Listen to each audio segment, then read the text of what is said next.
back to They Did What, your source for the internet's craziest, most entertaining stories, where I go over them, analyze them, and most certainly make fun of them.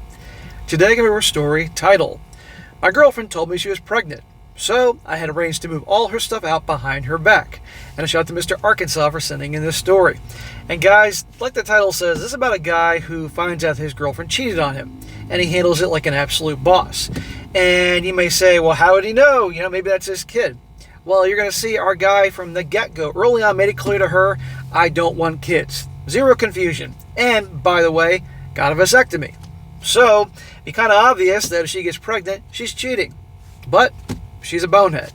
So anyhow, our guy, as you're going to see in the details here, handles it like a boss. Now, we're going to go over here, guys, that if you absolutely are clear as day when you're an adult that you don't want kids, but you do like having girlfriends and relationships, get a vasectomy. And you can then determine whether you want to keep it quiet or not. But to minimize drama, you can say something, but that shows, according to the story, it may not always be enough. They'll still cheat anyway. So, starts off, he says here, if you only read the title, I may sound like a bad guy, but I'm not. I've known I want to be child-free since my early teens. My parents didn't oppose me, but they did say I could change my mind. Since I'm not an only child, they still get to have grandchildren. When I was 20 years old, I got the vasectomy. When I was 22, I met my girlfriend, and I've been open about wanting to be child-free from the beginning. Okay, he's made it abundantly clear with her. Well, a lot of times that isn't enough. I remember telling her about my vasectomy, but to be honest, I think there was already alcohol involved, so I'm not sure she remembers. Well, then she had to have a lot of alcohol in her to not remember. She selectively remembered what she remembered. We were dating for a year and a half when she moved in with me. Smack! Bonehead. Too soon. I'm now 25 years old. Well, 2 weeks ago, I got home from work, and my girlfriend was standing in the living room smiling. She showed me the positive pregnancy test. Well, she ain't going to be smiling for long. Thinking it was a TikTok prank, I played along. When she didn't reveal it was a prank, I knew what had happened, but I continued playing along. Man, this guy, he's something. He's like, okay, she obviously cheated on me, but I'm going to have some fun with her. Well, that night, I got up at midnight and started sending emails. I took a week off from work, emailed my best friends the details, telling them to pretend they knew nothing and be prepared. The next morning, I left for work as usual, but I didn't go to work. Carl, one of my bros, was waiting outside. He had a cap and hoodie ready for me.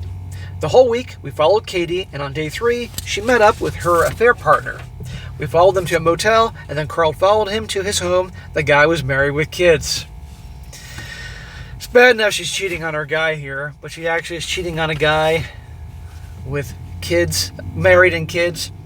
But this is just one scumbag getting together with another one. So this is why you don't feel bad for her. So we devised a plan. I convinced Kay to go to her parents' house to tell them the wonderful news last Saturday. While there, I gave my friends the keys to my home. At Kay's parents' house, we had lunch with the parents and the siblings first, and then Kay told them the good news. Everybody was happy, and after a while, I got a call I had to take. It was my bros telling me they were done and ready to go. This is crazy, man. I love this. Remember, guys, anybody that stumbles upon this video and thinks, he's mean, look what she did. She was cheating on him. And he made it clear early on, I had the vasectomy. I can't have kids. So I asked to make an announcement. I pulled Katie aside in front of everybody. I bet they thought I was going to propose to her. I started by telling how we met, how much she meant to me, and ended with, and that's why it hurt so much that you cheated on me and got pregnant by somebody else. You could probably hear a pin drop at that point. The room was silent. Katie looked shocked. She started telling me it wasn't a funny joke. And I said to her, I'm not joking. The moment you told me you were pregnant, I knew you cheated. I got a vasectomy 5 years ago. And I go to checkups every single year. If you're pregnant, you have cheated. There you go. Clearly, she's dumb as a bag of hammers here. And the family's probably like, well, at that moment, her phone rang. I told her to answer it. It was probably the affair partner and, the real father of the baby. Probably wants to talk to you about moving in. Not sure if his wife and kids are going to like that. What happened was that my friends had loaded up everything at Katie's into a U-Haul and brought it to the affair partner's home. Oh man, this is good. When they called me, they went to the front door for the final part. They rang the doorbell and asked the affair partner where they could put her things. Man, this guy and his bros are a legend. He was confused, and they handed him and his wife a folder with pictures of him and Katie. And Carl said, since the OP is kicking her out, she needs a place to stay. We're just delivering her things. And since you don't want the woman who is pregnant with your child to stay on the street, we assume you would take her in. The affair partner called Katie, yelling that she ruined his life and he never wants to see her again. Man, these assholes have no accountability. She ruined his life. It takes two to tango. Katie, the girlfriend in the story, is a giant asshole, but also so is the guy cheating with her. You know? In fact, he's actually worse because he's married and has kids. He's cheating on all of them. And he blames her. Do you see how these narcissists operate? Well, after hearing her scream over the phone, I said, oh, so his wife doesn't want his mistress and their affair baby living there. So you'll have to stay here with your parents. With that, I walked away, leaving a crying Katie and her confused and angry family behind. My friends brought the U-Haul with her stuff to her parents' house, and after the affair partner refused to accept it. I went home where my sister was waiting for me. She knew everything that happened. This was not part of my plan, but Carl knows me so well. I broke down and cried in my sister's arms. She stayed the weekend taking care of me, allowing me to grieve and process the betrayal. Man, so this guy, obviously cared about her, but the second he found out what was going on, he just switched it off and went into badass mode, pure destruction. And then once the deed was done, the revenge was enacted, got her the hell out of there, then he broke down. That's actually more realistic. Some people can become instantly indifferent, but most people, there's emotions involved. Now some people are saying he shouldn't have done that in front of her family. Her family were nice people. Well, we can go back and forth on that. Now the update. It says, it's been a week since I dumped Katie at her parents' house. My boys cleaned out my home and brought everything of Katie's to her parents. But because I didn't have time to mark everything that was Katie's, the boys didn't take everything that belonged to her. And they even took some things of mine. Guarantee you guys, if he left one thing behind, a comb, a fucking a scrunchie, if they wear them anymore, a toothbrush, she's coming back. So I called my sister to arrange a meeting to exchange our belongings. The sister agreed under one condition, a sit-down with Katie to hear her out. Hear what out? She cheated on him, and not just once. I would have just left everything there, but the tablet has some pretty important work information, so I agreed. I agreed to hear her out, but I made it very clear that there was no chance of us getting back together.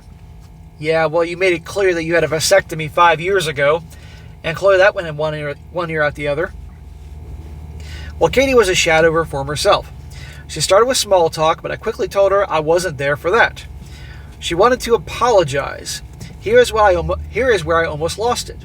I wanted to yell at her for destroying our relationship. I wanted to yell that I can't accept a simple apology for destroying my trust. But I did not yell. I was quiet. I did not accept the apology. I also didn't reject the apology. I just said nothing. That's actually the best way to get even. Say nothing, because they want the drama. They want something they can tell all their friends he said and did. She asked why I never asked why she did it. I said there was nothing she could say to justify what she did. So it didn't matter which excuse she came up with. She said she really thought the child was mine because we weren't using protection. He says, vasectomy and yearly checkups. And she was hoping I would change my mind about being child-free as soon as I saw that she was pregnant. Guys, this happens all the time. Maybe she really was hammered and didn't remember he had a vasectomy. But remember, lots of guys will tell women they don't want to get married or they don't want to have kids. And they're like, me too. I don't want that. Kids are a pain in the ass. Deep down, they're bait and switching the guy. They hope they can change their mind. Or they hope the guy will fall in love with them. And then change their mind for her. I told her that was a very dumb assumption, and she clearly did not use any protection with her affair partner. She told me she thought it was unfair of me to expose the affair to her family. I didn't have to do that. My response was, that's right, I didn't have to do it, I chose to. Just like you chose to cheat on me, just like the affair partner chose to cheat on his wife, these are just the consequences of those choices. Well said. But these types that are usually narcissists don't like having consequences. Well, she asked me if we still had a chance if she had the procedure with the baby. I told her keeping it or having the procedure won't change her betrayal. She can do what she wants. We are not getting back together. Yeah, it doesn't matter. I mean, it'd be sad if she did that with the baby, but that doesn't make a difference. She's still a lying, cheating, manipulating snake. Well, I was done. I heard her out. She didn't tell me anything I didn't already know, so I got up, took my stuff, and was about to leave when she said, "I love you." My response was, "No, you do not. If you loved me, you would never have betrayed me and hurt me like you did. I loved you, but you destroyed that too." With that, I left, and I could hear her sobbing. Well, of course. I've also learned that the affair partner is kicked out of his house too. They are divorcing. He ended it with Katie because he blames her for ruining his life. I don't know what Katie is going to do with the baby, but it's not my problem anymore. And there you go, guys. And it wasn't a shorter one, but short and sweet, a good one there. But again, let's go back to these narcissists, because that's what they are, blaming everybody. And this guy blames her because he got a divorce, because his wife's kicking him to the curb. He's actually the bigger a-hole than she is, because, again, like I said, he's married and kids and all that, and betraying all them. Well, she was just betraying one guy here. I mean, they're both scumbags.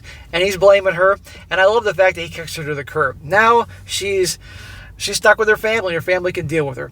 And we can debate back and forth whether it was right for him to do that in front of her family. Frankly, I've reached a point in my life I just don't care. I think it's funny. I mean, they need to know who she is.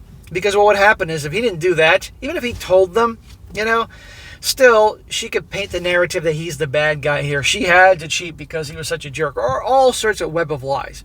Because once somebody does something like that, you can't trust someone like this, and you have to expect that they're going to stoop pretty darn low to protect their image and their interests. That's just how it works. So I got no problem with him doing it in front of the family. And quite frankly, probably the siblings will be gossiping about this forever here. So there you go, guys. Handles it like a boss. Short video, but a good one. All right, guys, that is it for today. Be sure to comment down below. Let me know what you think about this. And, guys, you find a really good story that you found online on Reddit or wherever, or even got a personal story you want to share, it's definitely out there. Send it my way. strongsuccessfulmale@gmail.com. And if it's a good story, I'll definitely cover it. And be sure to like the video, share with your friends, and subscribe. I'll catch you next time.